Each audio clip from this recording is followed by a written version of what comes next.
DD DHANU cooking channel. நம்ம சேனலுக்கு புதுசா வந்த நண்பர்கள் இருந்தா subscribe பண்ணிடுங்க, பக்கத்துல இருக்கிற bell icon-ஐ click பண்ணிடுங்க. வாங்க இப்போ நம்ம வீடியோக்குள்ள போகலாம். இன்னைக்கு நம்ம என்ன செய்ய போறோம்னா புதினா துவையல் அரைக்க போறோங்க. நான் வந்து நல்லா 2 கட்டு பெரிய கட்டுங்க எனக்கு புதினா வாங்கிட்டு வந்திருக்கேன். அதை க்ளீன் பண்ணி வச்சிருக்கேன். அதுக்கு தேவையான அளவு நான் ஒரு 20 காஞ்ச மிளகாய் எடுத்துருக்கேன். நீங்க காரத்துக்கு தகுந்த மாதிரி எடுத்துக்கோங்க. ஒரு எலுமிச்சம்பழ அளவு புளி எடுத்துருக்கேன். 1 கப்பு உளுந்து எடுத்துருக்கேன், குண்டு உளுந்து எடுத்துருக்கேன். பூண்டு ஒரு 3 பூண்டு உரித்து வச்சுருக்கேங்க. இதுக்கு வந்து நம்ம புளியும் காரமும் கரெக்டாக சேர்க்கணும், சேர்த்தா தான் துவையல் நல்லாயிருக்கும்.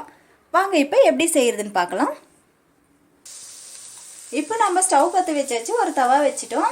தவா நல்லா காயட்டும்.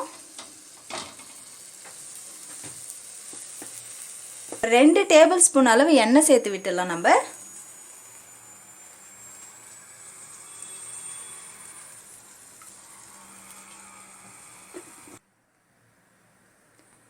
எண்ணெய் நல்லா காஞ்சிடுச்சு, உளுந்து சேர்த்து விட்டுடலாம்.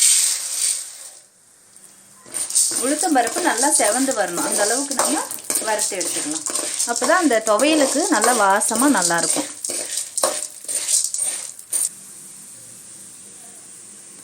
பாருங்க, இந்த அளவுக்கு நல்லா செவந்து வரணும். செவந்து வந்தால் நல்லா வாசமாக நல்லாயிருக்கும். நான் வந்து 1 மாதத்துக்கு ஆகிற மாதிரி செய்கிறேங்க. நல்லாயிருக்கும். நம்ம வந்து 10-15 நாளைக்கு கூட வச்சுக்கலாம். நம்ம தேங்காய் சேர்க்காமல் செஞ்சால் ரொம்ப நாள் வச்சுருக்கலாம். தேங்காய் சேர்த்தோம்னாக்கா கொஞ்சம் சீக்கிரமே காலி பண்ணிடணும், ஏன்னா சீக்கிரமே அது ஒரு மாதிரி கெட்டு போயிடும். தேங்காய் சேர்க்காமல் செஞ்சால் 1 மாதம் வச்சுக்கலாம், நல்லாயிருக்கும். இப்போ நான் தேங்காய் சேர்க்காம தான் செய்கிறேன், நல்லாயிருக்கு. நல்லா வறுபட்டுருச்சு. இப்போ நம்ம இதை எடுத்துடலாம்.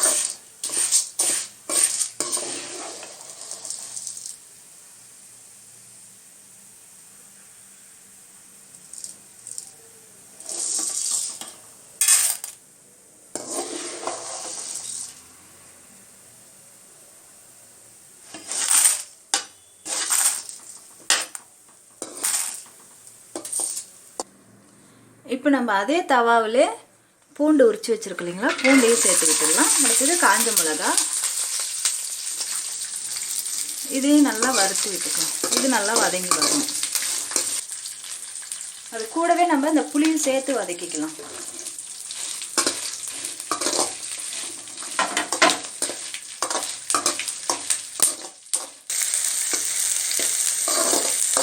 இந்த மாதிரி வதங்கி வரணும் நல்லா. பூண்டு பாருங்க எப்படி செவந்து வருதுன்னு.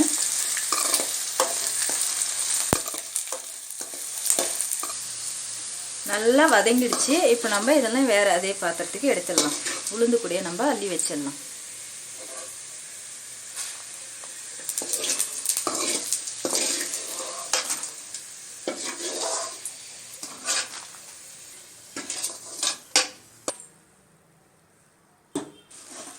இப்போ நம்ம புதினா நிறைய இருக்கிறதுனால 2 தடவையாக நம்ம வதக்கி எடுத்துக்கலாம். அதே தவாவில் புதினாவை வதக்கிடலாம். 2 தடவையாக வதக்கிடலாம். பாருங்கள், புதினாலாம் வந்து தழை பார்க்குறதுக்கு தான் நிறைய தெரியும், வதங்கிடுச்சுன்னா இவ்வளோண்டு ஆகிடும். இப்போ இதை நம்ம நல்லா வதக்கி எடுக்கலாம். பாருங்கள், வானல் நிறைய இருந்தது, வதக்க வதக்க எவ்வளோண்டு ஆகுது பாருங்கள். அப்படியே தோண்டு போச்சு.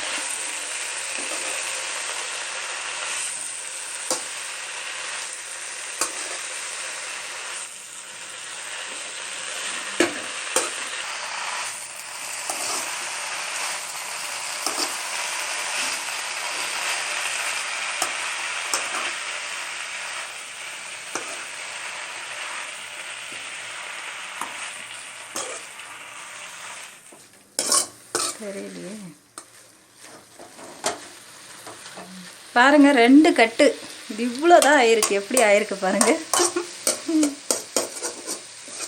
இந்த மாதிரி நல்லா வதக்கி எடுத்துக்கணும். நம்ம புதினா நம்ம அடிக்கடி நம்ம சேர்த்துக்கிட்டோம்னா சாப்பாட்டில் ரொம்ப நல்லதுங்க. இவ்வளோதான், நல்லா வதங்கிடுச்சு. இப்போ நம்ம ஆஃப் பண்ணிவிட்டு ஆற வச்சிடலாம். இதையும் சரி, உளுத்தம் பருப்பு எல்லாம் ஆறுனதுக்கப்புறம் நம்ம அரைச்சிக்கலாம். இப்போ நம்ம மிக்ஸி ஜாரில் இதெல்லாம் நல்லா ஆறிடுச்சு. நம்ம ஃபஸ்ட்டு வந்து உளுத்தம் பருப்பு, பூண்டு, புளி, காஞ்ச மிளகாய் ஃபஸ்ட்டு அரைச்சி எடுத்துக்கலாம். இந்த அளவுக்கு கொரப்பாக நம்ம ஃபஸ்ட்டு அரைச்சி எடுத்துக்கணும். எடுத்துக்கிட்டு அதுக்கப்புறம் புதினாவை போட்டு அரைக்கலாம்.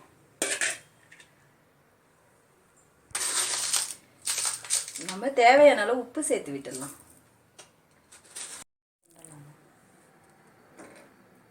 பாருங்க, சூப்பராக சுவையாக அருமையாக ஒரு புதினா துவையல் அரைச்சாச்சு. இதை நம்ம நல்லெண்ணெய் சேர்த்து சூடாக சாதத்தில் கலந்து சாப்பிட்லாம். அதுக்கப்புறம் தோசை, இட்லி, சப்பாத்தி எல்லாத்துக்கும் சூப்பராக இருக்குங்க. பாருங்க, சூப்பராக புதினா துவையல் ரெடி ஆகிடுச்சு. நீங்களும் உங்கள் வீட்டில் இந்த மாதிரி ட்ரை பண்ணி பாருங்கள். சூப்பராக வரும். வந்ததுன்னா கமெண்ட் செக்ஷனில் கமெண்ட் பண்ணுங்கள் எப்படி வந்ததுன்னு சொல்லிட்டு. ஓகே, லைக் பண்ணுங்கள், கமெண்ட் பண்ணுங்கள், ஷேர் பண்ணுங்கள், சப்ஸ்கிரைப் பண்ணுங்கள், பக்கத்தில் இருக்கிற பெல் ஐக்கானை கிளிக் பண்ணிவிடுங்க. பாய்.